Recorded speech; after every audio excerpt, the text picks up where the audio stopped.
제 아주 가까운 친구 중에 미국에 가서 살고 있는 친구가 있습니다. 저기 지방대 나와서 미국을 갔는데 쉽지 않았죠. 근데 중앙일보 기자를 하다가 그 일 그만두고 이제 저수 활동을 하다가 지금은 이제 사업을 시작했습니다. 참 자리를 잘 잡은 그런 케이스인데요. 그 친구가 쓴 책 중에 여러분 최고가 되려면 최고를 만나라 라는 책이 있습니다. 우리 청년분들 꼭 한번 읽어보시기를 권면드립니다. 최고가 되려면 최고를 만나라. 이 친구가 여러분 이 미국에서 정말 성공했다라고 하는 기업인들이라든지 아니면은 이 자기 개발에 아주 특출난 재능을 가지신 분들, 유명한 분들을 일일이 찾아가서 인터뷰하면서 그것들을 이제 책으로 저술을 한 건데요. 만나는 것 자체가 쉽지 않잖아요. 아무나 만나주지 않거든요. 근데 정말 굉장히 여러 사람들 만나면서 그 사람들 직접 인터뷰하면서 그 인터뷰한 내용을 갖고 적은 책입니다. 그 중에 제가 읽은 것 중에 한 사람이 굉장히 인상에 남습니다. 여러분 스타벅스를 창설한 하워드 슐츠라는 사람이 있습니다. 원래 이 하워드 슐츠가 스타벅스를 만든 건 아니에요. 원래 이 시애틀이라는 곳에 지금도 시애틀에 가면 그 본사가 있거든요. 거기 원래 작은 그 시애틀에 커피숍이 있었습니다. 스타벅스라는. 근데 이 하워드 슐츠가 전에는 제녹스라는 여러분 이 복사기 만드는 회사에 다니다가 또 다른 회사에 다니다가 스타벅스를 이제 인수하게 됐는데 이게 쉽지 않은 결정이었어요. 자기가 다니던 그 회사를 그만두고 먼저는 이 스타벅스에 들어가서 이제 직원으로 일을 하게 됩니다. 근데 당시에 이 부사장으로 있었거든요. 그때가 81년이었는데요. 자기가 다니던 회사를 그만둔다는 것이 결코 쉬운 일이 아니었습니다. 왜냐하면 부사장이라는 직함이 있었고요. 그리고 당시만 해도 8만 불 정도의 연봉을 받았다고 하는데 이 81년이었으니까 작은 돈이 아니죠. 그리고 여러분 그 판공비라든지 그 회사에서 제공되는 차량이라든지 그리고 1년에 정말 전 세계를 돌아다니며 여행할 수 있는 프리 티켓도 나오고 이런 모든 그 혜택들을 그만두고 다시 스타벅스에 들어가서 직원으로 일한다는 게 쉬운 결정이 아니었지 않습니까? 근데 그것을 다 포기하고 들어가게 됩니다. 근데 결국 이제 이 87년에 본인이 스타벅스를 인수하게 됩니다. 이 스타벅스가 직원들에 대한 어떤 그런 복지가 굉장히 잘 돼 있는 걸로 유명하답니다. 이 하워드 슐처 자체가 그 아버지가 이 뉴욕의 브루클린 출신인데요. 그 의료 혜택을 받지 못해서 사망을 하게 되거든요. 그래서 이 사람이 이 스타벅스를 경영하면서 파트타임 종사자들에게까지 다 의료 혜택을 주고 있습니다. 지금 코로나 때문에 미국이 난리지 않습니까? 특별히 미국은 병원 가는 게 그렇게 힘들어요. 굉장한 비용을 지불해야 되고 그러다 보니까 이 의료 체계가 정말 이 서민들 중산층에게는 굉장히 힘든 건데 이 파트타임 종사자들까지 의료 혜택을 준다는 것은 쉬운 일이 아니죠. 이 사람이 CEO가 되고 엄청난 발전을 하게 됩니다. 시애틀의 이 작은 커피숍을 인수해가지고 계속 성장을 합니다. 그리고 2000년에요 약 1만 개의 점포를 지점을 내게 됩니다. 근데 그때 이 사람이 CEO를 그만두게 됩니다. 그리고 2008년까지 이제 그만두게 되었는데요. 그 사이에 어떤 일이 있었냐면 여러분 잘 아시다시피 2008년에 리만 브라더스 이 금융 위기가 있고 그리고 그 안에 경영을 잘 못해가지고 스타벅스가 어려움을 겪게 됩니다. 그래서 다시 2008년에 이 하워드 슐처를 다시 CEO로 모시게 되죠.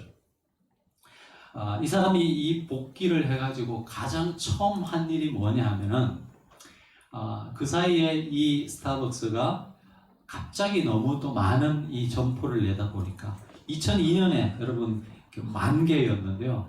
그 8년 사이에 또 엄청나게 또 확장을 시켜가지고 이 스타벅스를 찾는 사람들이 맛이 일정하지 않다라는 불평을 많이 합니다. 그래서 이 하워드 슐처가 2008년에 다시 복귀를 해서 제일 먼저 한 게 이 스타벅스를 운영하는 그죠? 우리 그 바리스타들을 다 모아서 재교육을 시켰어요. 근데 이게 결코 쉬운 일이 아닌 게요. 미국에 있는 전 매장에 있는 이 바리스타들을 이 반나절만 여러분 쉬게 문을 닫는 거잖아요. 쉬게 해도 그 반나절 경영을 안 하는데 손해가 얼마냐 하면 600만 달러였다는 거예요. 반나절 장사 안 해도 여러분 지금으로 말하면 한 65억에서 70억 정도의 손해를 봐야 되는 거예요. 하루에. 그러니까 이사진에서 반대하죠. 그럼에도 불구하고 하버드 슐처가 강행을 하게 됩니다. 그리고 재교육을 시키면서 맛을 아주 일정하게 내게끔 이 퀄리티를 굉장히 다시 한 번 더 교육을 통해서 높이게 됩니다. 근데 이 사람이 복귀한 지 2년 만에요. 스타벅스 사상 처음으로 1억 달러를 돌파를 했습니다. 지금 여러분 시내 한번 가보십시오. 코로나로 이렇게 난리였는데도요. 스타벅스는 자리가 없어요. 가보면. 참 신기한 일인데 커피 맛이 그렇게 좋은 건 아닌 것 같은데 모르겠습니다. 여러분 사회적으로 코로나를 겪으면서 여러분 우리가 엄청난 변화를 경험하고 있습니다. 정말 많은 사람들의 그 불안감이 더 높아진 것 같아요. 코로나 이후에 어떻게 될 것이냐에 대한 긍정적인 이야기를 하는 분들도 있고 부정적인 이야기를 하는 분들도 있는데 대체로 부정적인 이야기들이 더 많은 것 같습니다. 하지만 여러분 제가 이 이야기를 왜 들으냐 하면 장사를 하는 사람도 여러분 기본에 충실할 때 다시 일어설 수 있다는 거예요. 기본에 충실할 때 기본이 그렇게 중요한 겁니다. 여러분 신앙생활을 장사하는 것에 비유해서 죄송한 말씀이지만은 우리 신앙생활도 마찬가지라고 생각합니다. 미래가 어떻게 될지 이 코로나 이후에 얼마나 큰 어려움이 있을지 수많은 사람들이 걱정하고 염려하지만 여러분 우리가 이때 다시 생각해야 되는 것은 다시 기본으로 돌아가야 된다. 우리 신앙의 삶에 있어서 기본이 무엇이겠습니까? 저는 다른 것이 아니고 하나님의 말씀이라고 생각합니다. 변하지 않는 하나님의 말씀에 우리의 인생을 저와 여러분의 인생의 집을 지어 가실 수 있기를 바랍니다. 그러면 여러분 시대가 변하고 어려움이 닥쳐도 여러분 우리는 이겨나갈 수 있을 것입니다. 우리가 읽은 오늘 이 사도행전 13장 말씀은요 굉장히 중요한 말씀입니다. 최초로 선교사가 파송되는 그런 이야기가 오늘 본문에 나오고 있습니다. 안디옥 교회가 바나바와 사울, 그때까지는 아직 이름이 바뀌지 않았어요. 바나바와 사울을 최초의 선교사로 보내게 됩니다. 우리가 잘 아시다시피 이들을 통해서 마치 민들레 씨앗이 온 세계에 퍼지는 것처럼 이 사람들의 이 선교 여행을 통해서 복음이 전 세계에 이제 증거되게 됩니다. 그 두 사람을 선교사로 파송한 교회가 어느 교회라고요? 바로 안디옥 교회라고요. 자, 1절의 말씀 우리 같이 한번 읽어보시면 좋겠습니다. 앞부분 안디옥 교회에 선지자들과 교사들이 있으니 이렇게 되어 있습니다. 자, 이 안디옥 교회에 있는 교사들, 선지자들에 대한 이야기를 하면서 금식할 때 성령이 그들에게 바울과 바나바를 따로 세우라 말씀하시고 그들을 금식하고 기도하면서 안수하여 이제 파송하는 이런 장면이 나오고 있습니다. 자, 여러분 제가 이 말씀을 묵상하면서 이런 의문을 갖게 되었습니다. 최초의 선교사를 보내는 안디옥 교회인데 왜 예루살렘 교회가 선교사를 파송하지 못했고 이 안디옥 교회를 통해서 하나님은 선교사를 파송하게 하셨을까요? 여러분 최초의 예수님의 직접적인 가르침을 받은 사람들이 초대 교회를 구성했던 사도들 아니겠습니까? 그 사람들이 있는데 왜 여러분 이 안디옥 교회를 통해서 예루살렘 교회가 아닌 안디옥 교회를 통해서 하나님께서 이 최초의 선교사 두 분을 보내게 하셨을까요? 여러분, 안디옥이라는 도시는요, 로마 제국에서 세 번째 큰 도시였습니다. 로마가 가장 큰 도시였고요. 두 번째, 이 북아프리카에 있는, 지금의 이집트에 있는 알렉산드리아가 두 번째 큰 도시였고요. 바로 오늘 나오는 이 안디옥이 세 번째 큰 도시였습니다. 특별히 이 안디옥은요, 동양과 서양의 문화가 만나는 그런 교통의 요충지였습니다. 문화가 융합하는 그런 곳이었다는 거죠. 이런 면에 있어서 이 안디옥 교회는 타 문화에 대해서 굉장히 열려있는 도시였다라고 우리가 짐작해 볼 수 있습니다. 오늘 말씀해 보면 안디옥 교회를 구성하고 있던 그 리더십들에 대한 이야기를 하고 있습니다. 1절에 제가 읽어드리면 안디옥 교회 선지자들과 교사들이 있으니 곧 바나바와 니게르라 하는 시므온과 구레네 사람 루기오와 분봉왕 헤롯의 동생 마나엔과 및 사울이라고 했습니다. 여러분 보시면 니게르라 하는 시므온 있습니다. 니게르, 우리가 어디서 많이 듣던 단어 아니에요? 니그로. 흑인들을 이렇게 니그로라고 그러는데 좋은 표현은 아니지만 그 표현의 어원이 된 니게르. 그러니까 이 시몬이라는 사람은요, 흑인이었어요. 그리고 구레네 사람 루기오. 구레네도 사실은 이 북아프리카 쪽이거든요. 그리고 분봉왕 헤롯의 젖동생 마나엔이라고 했습니다. 젖동생. 요즘 이런 단어 잘 안 쓰죠. 여러분 여기 나오는 헤롯은 세례 요한을 죽였던 헤롯이었습니다. 근데 그 헤롯과 같이 컸던 그런 친구였다는 거예요. 이 헤롯이 원래는 이 로마에 가서 교육을 받거든요. 아마도 많은 학자들이 이 마나엔이 그때 같이 로마에 가서 이 헤롯과 로마에서 교육을 받았던 사람이다 라고 말합니다. 그러니까 이 마나엔은 굉장히 권세가 있었던 사람이라고 우리가 추측해 볼 수 있습니다. 그리고 바나바와 사울은 우리가 잘 아는 사람들이죠. 여러분, 이런 것을 보시면 신분적으로도 이 5명의 리더들이 다양한 사람들입니다. 그리고 혈통적으로도 굉장히 다양한 사람들이었습니다. 무슨 말이냐면, 여러분, 이 안디옥 교회는 굉장히 다양한 사람들, 다양한 문화적 백그라운드를 가진 사람들, 다양한 그 인종의 사람들이 함께 구성된 사람들이었다라는 거예요. 그러니까 타 문화에 대해서 굉장히 열려있는 교회가 바로 이 안디옥 교회였다라는 것이죠. 반면에 여러분, 예루살렘 교회 공동체는 단일 민족으로 되어 있는 유대민족으로만 구성된 어떤 면에서는 굉장히 폐쇄적인 그런 공동체였다라고 할 수 있는 것이죠.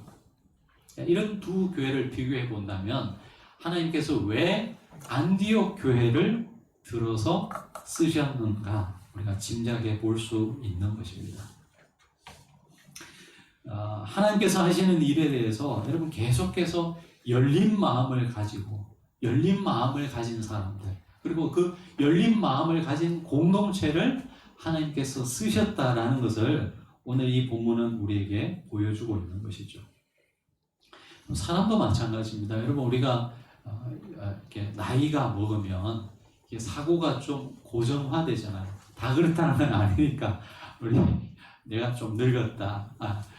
기분 나빠하지 마시기 바랍니다. 그럼 우리가 신앙 좋다는 것은요, 끝까지 하나님 앞에 설 때까지 열린 마음을 갖고, 내가 과거에 만난 하나님이 이런 하나님이었으니까 앞으로도 이런 하나님일 것이다. 우리가 고정적으로 하나님을 고착화시키지 않고 계속해서 하나님께 하시는 일에 대해서 우리가 열린 마음을 갖고 그 하나님의 부르심에 순종하며 나아가는 사람, 바로 그 사람들을 통해서 하나님은 일하신다라는 거예요. 제가 예전에 미국 LA에 갔을 때 리고렌 목사님 목회하는 세들백 교회를 한번 방문할 기회가 있었습니다. 여러분, 나중에 미국에 가실 일이 있으시면 꼭 한번 가보시기 바랍니다. 관광지 찾아가는 것도 좋은데요, 교회를 찾아가는 것도 굉장히 도움이 많이 됩니다. 나중에 한번 가보시기 바랍니다. 여러분 그 세들백 교회가 이 LA 그 아주 외곽에 만들어놨는데요. 저는 어디 놀이동산에 온 줄 알았어요. 교회가 하니까요. 교회가 아니에요. 여러분 교회 안에 농구장, 배구장이 있고요. 비치를 만들어놨어요. 모래사장을 만들어놨다고. 그리고 여러분 당구장도 갖다 놨어요. 당구장. 여러분 우리 한국에서 당구장 하면 어떤 이미지입니까? 우리 아이들이 뭐 중고등 학생들 당구장 갔다 그러면 청년들이 당구장 갔다면 어떤 이미지예요? 굉장히 껄렁껄렁하고 뭐 이런 이미지가 많잖아요. 근데 거기는 교회 안에 아예 당구장을 갖다 놨다니까요. 심지어 뭘 갖다 놨냐 하면요. 오락기를 갖다 놨더라고요. 전자오락. 여러분 옛날에 그 오락실 가면 막 이렇게 갤럭시 뭐 이런 것들 기억나세요? 오락기. 그 오락기를 교회에 갖다 놨어요. 다 이해하시는 것 같은데. 깜짝 놀랐습니다, 여러분. 근데 생각을 해보니까 여러분 우리가 그런 것들에 대한 부정적 이미지를 가지고 있어서 그렇지 그것 자체가 악한 거예요? 그렇지 않죠. 여러분 제가 내가 중고등부 학생이라면요 나는 그 교회 다니고 싶더라고요. 어떻게든 그 젊은 아이들 자라는 세대와 접촉점을 가지기 위해서 그 교회가 얼마나 열린 마음을 가졌는지 느끼면서 참 도전을 많이 받았습니다.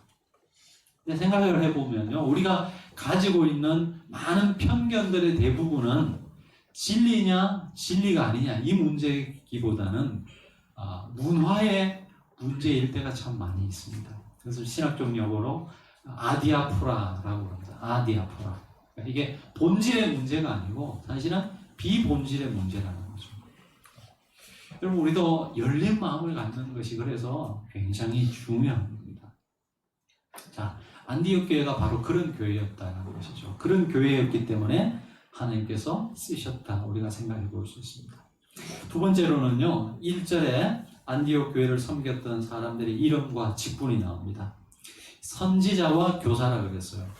여기서 선지자는 하나님의 말씀을 전하는 역할을 했던 사람들입니다. 교사도 좀 비슷한 역할이죠. 근데 이 5명의 사람들 중에 누가 교사고 누가 선지자인지에 대해서는 밝히고 있지 않지만 분명한 것은 이 안디옥 교회는요 한 명의 어떤 특출난 카리스마를 가진 사람에 의해서 이렇게 운영되는 교회가 아니었고 이 5명의 여러분 리더십이 함께 교회를 운영해 갔던 그런 교회였다라는 것입니다. 결국 이 5명 중에 바나바와 사울을 하나님께서 선교사로 이제 보내게 되는데 보내라고 명령하셔서 순종을 하게 되는데 이 2명이 여러분 사실은 안디옥 교회에서 굉장히 중요한 역할을 했죠. 안디옥 교회가 막 시작될 때 안디옥 교회가 예루살렘 교회에 요청을 했습니다. 우리를 말씀으로 좀 양육해 줄 수 있는 사람들을 보내주십시오. 그래서 예루살렘에서 보낸 사람이 바로 바나바와 사울이었습니다. 그러니까 지금 이 안디옥 교회가 지금처럼 성장할 수 있었던 중요한 역할을 했던 사람이 바로 이 바나바와 사울이었거든요. 근데 이 2사람을 지금 선교사로 파송하라는 것 아니겠어요? 근데 이 사람들을 파송할 수 있었던 이유가 바로 여러분 이 안디옥 교회는 바나바와 사울 이외에도 그 교회를 섬길 수 있는 또 다른 건강한 리더십들이 있었기 때문에 이 일이 가능했다는 거예요. 여러분 좋은 교회는 어떤 특출난 한두 사람의 카리스마에 의해서 운행되는 그런 교회라기보다는요. 여러분 좋은 리더십들이 여러분 건강한 리더십들이 많이 있는 교회가 좋은 교회예요. 여러분 한두 사람의 정말 특출난 리더십 때문에 교회가 성장하는 교회는요. 나중에 대부분 그 리더십이 바뀔 때 어려움을 겪는 교회들이 굉장히 많습니다. 우리 한국 교회 그런 교회들 너무 많이 보잖아요. 여러분 그러기 때문에 여러분 우리 평신도들 중에서 그 교회를 건강하게 섬길 수 있는 그런 리더들을 많이 교육하고 만들어내는 것 그것이 굉장히 중요한 일인데 바로 안디옥 교회가 그런 교회였다라는 것입니다. 바로 이 안디옥 교회를 통해서 바나바와 사울이 선교사로 이제 파송을 받게 됩니다. 자, 그런데 어떻게 이런 일들이 일어났습니까? 먼저는 성령께서 이 안디옥 교회에 귀한 말씀을 주시죠. 안디옥 교회 사람들이 스스로 우리가 선교사를 파송해야 되겠다 이렇게 결단하고 보내는 것이 아니고요. 그들이 금식하며 기도할 때 성령께서 그들에게 말씀하셨다라는 것을 오늘 말씀은 우리에게 보여주고 있습니다. 사도행전을 보시면요. 하나님의 특별한 역사가 있을 때가 있었습니다. 특별히 성령의 역사를 통하여서 하나님께서 이 역사의 물줄기를 바꾸는 그런 모습들을 종종 보게 됩니다. 여러분, 사울이 회심하게 된 것, 전적인 성령의 역사 아니었습니까? 근데 그 한 사람 사울을 통해서 여러분 이 인류의 역사 자체가 엄청난 변화를 경험하게 됩니다. 그리고 그 사울이 여러분 이 아시아 사람들에게 전도하기를 소망했는데 어느 날 꿈에 이 마게도냐 사람들, 지금의 이 유럽 쪽이죠. 그리스 쪽인데 그 마게도냐 사람들이 환상에 와서 우리를 도우라는 이런 환상을 통해서 이 복음의 이 방향이 아시아에서 유럽 쪽으로 향하게 됩니다. 이것 또한 여러분 인류 역사 속에서 엄청난 전환점인 것이죠. 이처럼 여러분 이 성령의 역사를 통해서 이 역사의 물줄기가 바뀌는 그런 모습을 보게 됩니다. 철저히 이 사도행전은 그런 면에서 성령행전이라 그런 우리가 별명을 붙여도 무리가 없는 그런 성경 본문입니다. 여러분 교회에 있어서 가장 중요한 것이 무엇이겠습니까? 오늘 이 본문에서 우리에게 이야기해 주고 있듯이 성령의 역사라는 것입니다. 성령의 역사.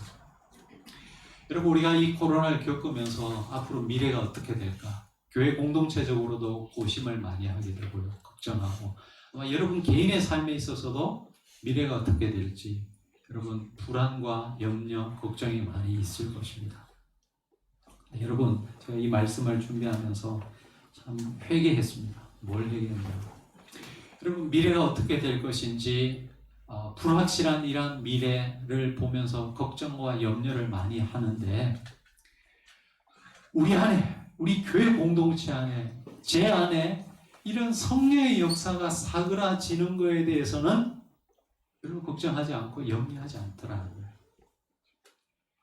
여러분 우리 교회 공동체 안에 누구도 부정할 수 없는 이런 성령의 역사가 있습니까? 여러분 개인의 삶에 매일매일 하루를 시작하면서 불안과 공포 속에 살아가는 것이 아니라 성령 하나님께서 주시는 평안과 기쁨이 자리 잡고 있습니까? 여러분 우리가 미래가 어떻게 될지에 대한 걱정을 많이 하지만 정말 내 안에 성령의 역사가 사그라드는 것에 대해서 얼마나 걱정하고 있고 우리 공동체가 얼마나 그에 대해서 경각심을 갖고 있느냐는 것이죠. 교인들이 줄어들 것이다. 앞으로 교회 재정이 줄어들 것이다. 우리 회사는 더 어려워질 것이다. 이런 것들에 대한 염려를 많이 하지만 정말 저와 여러분의 삶 속에서 성령 하나님의 역사를 내가 발견하지 못한다는 것. 교회는 나가지만 늘 그냥 반복적으로 형식적으로 나가는 내 자신에 대해서 예수 믿는 것이 더 이상 내 삶에 큰 의미가 없어지고 그저 그렇게 반복되는 우리 신앙의 삶을 바라보면서 여러분 거기에 대해서는 우리가 얼마나 큰 걱정과 염려를 하고 있느냐 하는 것입니다. 여러분 이 안디옥 교회에는 무엇보다 이 성령의 역사가 있었습니다. 근데 성령 하나님은요 여러분 인격적인 분이시라 그랬잖아요. 그래서 마치 진공 상태에서 그런 진공 상태와 같은 곳에서 역사하시는 분이 아니에요. 우리가 원하지도 않는데 강압적으로 힘의 논리로 우리를 좌지우지하는 그런 분이 아니라는 거예요.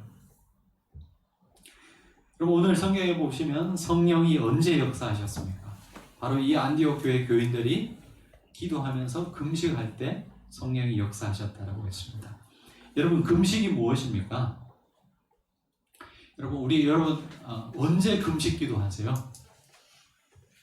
부끄러운 고백인지 모르겠지만요, 우리는 금식을 내 뜻을 관철시키기 위해서 하나님께 최후의 딜하는 수단으로 사용할 때가 종종 있는 것 같아요. 그렇죠? 근데 성경이 말하는 금식은요, 내 뜻을 하나님 앞에 관철시키기 위해서 최후로 내가 하는 어떤 액션이 아니라 하나님의 뜻을 내가 어떻게 하면 받아들일 수 있을까? 나를 포기시키고 나를 하나님 앞에 쳐서 복종하기 위해서 하는 최고의 수단일 것입니다. 여러분, 성령은 어떨 때 역사하느냐? 바로 우리의 뜻을 굽히고 하나님의 뜻을 따르겠습니다 라고 하는 그 순종의 바로 그 포인트, 그 지점에서 성령은 역사하신다는 거예요. 여러분, 지난 한 달 여러분 저희 교회에서 매주마다 실천할 수 있는 것들을 여러분에게 드렸는데, 여러분 얼만큼 실천해 보셨습니까?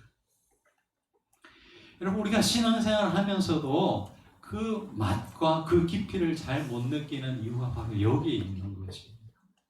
여러분, 말씀을 들을 때 하나님께서 여러분 성령을 통해서 여러분 마음 가운데 어떤 도전을 주실 거예요. 내가 생각하지 못했던 어떤 것들을 생각나게 하시기도 하고, 어떤 순종의 부르심으로 우리를 부르시기도 할 겁니다. 그때 작은 것이라도 한번 순종의 자리로 나아가 보시기 바랍니다. 그때 하나님이 역사하시는 거예요. 여러분, 이런 성령의 역사에 대해서 안디옥 교회는 어떻게 반응했습니까? 3절의 말씀입니다. 우리 3절의 말씀을 한번 읽어보시겠습니다. 사울과 바나바와 사울을 선교사로 파송하라는 성령의 음성에 대해서 이들이 어떻게 반응했는지 한번 보시겠습니다. 3절의 말씀 같이 읽어보시겠습니다. 시작. 이에 금식하며 기도하고 그 사람에게 양수하여 보내니라. 네. 2절에도 보시면요, 금식할 때 성령이 말씀하셨다라고 했는데 3절에 보시면 또 금식하며 기도했다라고 했어요. 근데 여기서 금식하고 기도하는 거는 여러분, 이 사람을 파송할지 말지 이거를 결정하기 위해서 금식하고 기도하는 것이 아니라 이미 이들의 마음은 사도 바울과 바나바를 보내고자 하는 마음이 있었어요. 그런데 이 가는 두 사람을 축복하며 안수하며 기도했던 기도예요. 아까도 말씀드렸지만 바나바와 사울이 누굽니까? 이 안디옥 교회가 지금의 안디옥 교회로 성장할 수 있었던 가장 결정적인 역할을 했던 사람들이었습니다. 근데 이 두 사람을 보내라는 거 아니에요? 결코 쉬운 그런 결단이 아니었죠. 하지만 안디옥 교회는 이 두 사람을 선교사로 파송하게 됩니다. 여러분, 선교는 재정이 남아서 하는 게 아니에요. 지난주에 우리 작년에 오셨던 권용규 선교사님 제가 몇 번 말씀을 드렸지만, 여러분 한번 생각해 보시기 바랍니다. 한국에서 가장 공부를 잘한다라고 하는 사람들만 가는 학교에 갔어요.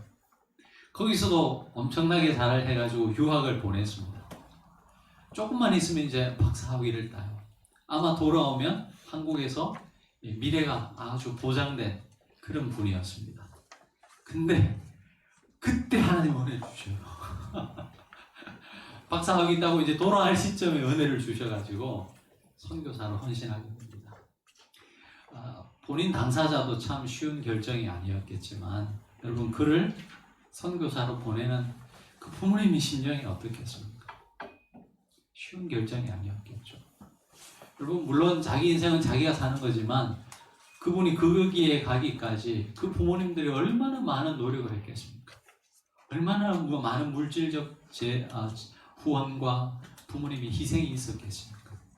근데 이제 조금만 있으면 박사학위를 땄고 돌아와서 창창한 미래가 보장되었는데, 그 아들이 선교사로 가겠다라고 했을 때, 여러분 지금 그 아프리카 탄자니아는요, 코로나 때문에 굉장히 힘든 사회적 분위기 속에서 선교하고 있습니다. 정말 보내신 권사님하고 제가 문자를 한번 주고받았는데, 정말 그 부모 심정이요. 여러분 동양인에 대한, 우리 동남아 같은 경우는 좀 우리 한국 사람이 가도 이렇게 아주 자세히 안 보면 이 사람이 한국 사람인지 뭐 그 나라 사람인지 잘 모를 수도 있잖아요. 근데 거기는요 피부가 다 까매요. 저도 케냐에 한번 갔는데 심리적으로 굉장히 위축이 돼요. 근데 그런 찰나에 중국에서 이제 이 코로나가 발생하다 보니까 이 동양인에 대한 굉장히 험악한 분위기가 조성되었다는 거예요. 죽기도 하고 그런 상황 속에서 선교를 해야 되잖아요. 그런 상황에 보내는 부모 심정이 어떻겠냐 하는 것이죠. 여러분 선교는 물질이 남아서 하는 거 아닙니다. 사람이 남아서 보내는 것도 아닙니다. 여러분 어려움 속에서도 우리가 감당해야 하는 교회의 의무인 거예요. 그렇지만 이 안디옥 교회는 사도 바울과 바나바를 결국 보내게 됩니다. 그리고 이 안디옥 교회의 희생이라고 하면 희생인 이 두 사람을 보내는 이 과정을 통해서 전 세계 여러분 이 복음이 전해져서 오늘 우리도 그 복음을 들었지 않습니까? 말씀을 맺겠습니다. 여러분 코로나 이후에 우리가 어떻게 될까 고민하고 걱정을 많이 하게 됩니다. 그러나 이럴 때일수록 우리가 단순하게 생각하면 좋겠습니다. 성령의 도우심을 구하시기 바랍니다. 공동체적으로 또 개인적으로 여러분 미래가 어떻게 될지에 대한 걱정과 염려 때문에 잠 못 이루시지 마시고 여러분 내 안에 성령의 역사가 사라지는 것에 대한 안타까움을 갖고 여러분 기도했으면 좋겠습니다. 내 안에 하나님의 그 생명력이 사라지는 것 끊임없이 걱정하고 염려하면서 그 불안에 휩싸여 살아가는 내 자신을 보면서 성령의 역사가 사라지는 것에 대해서 우리가 걱정하고 염려하면서 기도했으면 좋겠습니다. 그럴 때 여러분 어려움이 있다 할지라도 하나님께서 우리의 삶을 책임져 주실 줄로 믿습니다. 우리의 교회의 그 삶을 하나님께서 책임져 주실 줄로 믿습니다. 여러분 신앙은 그냥 양다리 다 걸치면서 편안하게 하는 것이 아니고요. 여러분 인생을 거는 거예요. 사실은. 아까 하워드 슐츠가 여러분 자기의 성공 비결을 말하면서 세 번의 여러분 자기 인생을 걸었던 경험을 이야기하더라고요. 여러분 하나님에게 우리의 인생을 거는 사람들 결코 후회하는 삶을 살지 않을 것입니다. 우리 교회 공동체가 그리고 우리 교회에 속한 여러분 모든 믿음의 권속들이 여러분 이 삶으로 하나님 살아갔으면 좋겠습니다. 여러분의 삶을 인도하시는 하나님께서 여러분의 이 어려움 속에서도 여러분의 삶을 지키시고 여러분의 삶을 평강의 평강으로 인도해 주시기를 주의 이름으로 축원합니다.